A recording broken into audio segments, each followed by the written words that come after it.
नमस्कार, मी doctor Kuldeep Totawar, consultant cardiologist म्हणून Medicover hospital येथे कार्यरत आहे. तर आज आपण ड्रग कोटेड बलून्स, ज्याला ड्रग इल्युटिंग बलून्ससुद्धा म्हणतात, या टेक्नॉलॉजीबद्दल आज जाणून घेऊ. तर आपल्या सर्वांना अँजिओप्लास्टीमध्ये बलून्स आणि स्टेंट्स यांचा वापर होतो हे सर्वांना माहीतच आहे. तर ड्रग कोटेड बलून्ससुद्धा एक असे विशिष्ट प्रकारचे बलून असतात ज्यांच्या सरफेसवर औषधांचा लेप लावला जातो आणि हे ड्रग कोटेड बलून्स आपण ब्लॉकेजच्या ठिकाणी घेऊन जातो आणि त्या ब्लॉकेजच्या ठिकाणी आपण काही विशिष्ट कालावधीसाठी ज्यावेळेस त्याला फुगवतो, ज्याला आम्ही इन्फ्लेशन म्हणतो, इन्फ्लेशन टाईम जवळपास 1 मिनिटाचा राहायला पाहिजे. तर ज्यावेळेस 1 मिनिटापर्यंत फुगवतो तर त्यावेळेस त्या सरफेसवरचं जे औषध असतं ते रक्तवाहिन्यांच्या भिंतीमध्ये सोडलं जातं आणि ते औषध नंतर ब्लॉकेज होण्याची प्रक्रिया जी असते ते प्रक्रिया थांबवतं. तर हे ड्रग कोटेड बलून्स आपण कुठे यूज करू शकतो आणि स्टेंटच्या कंपॅरिझनमध्ये याचा फायदा काय आहे?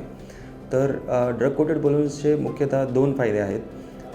ज्या पेशंटमध्ये आपण अँजिओप्लास्टी करतो आणि अँजिओप्लास्टी करताना ड्रग कोटेड बलूनचा यूज होतो, तर ते ड्रग कोटेड बलून्स आपण इन्फ्लेट केल्यानंतर म्हणजे फुगवल्यानंतर बाहेर काढतो आणि ते रक्तवाहिन्यांमध्ये कोणत्याही प्रकारचा मेटल लेअर राहत नाही.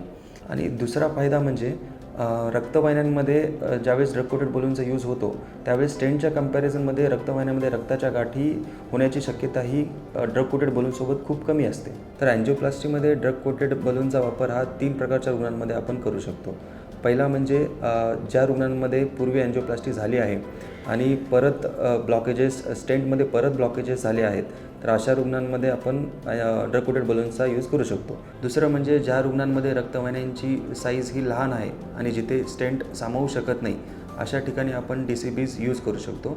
आणि शेवटी अशा रुग्णांमध्ये ज्यामध्ये रक्तस्राव होण्याची शक्यता जास्त आहे आणि जिथे आपण रक्तपातळीची औषधे दीर्घकाळापर्यंत देऊ नाही शकत, अशा रुग्णांमध्ये सुद्धा आपण ड्रग कोटेड बलून्सचा वापर करू शकतो.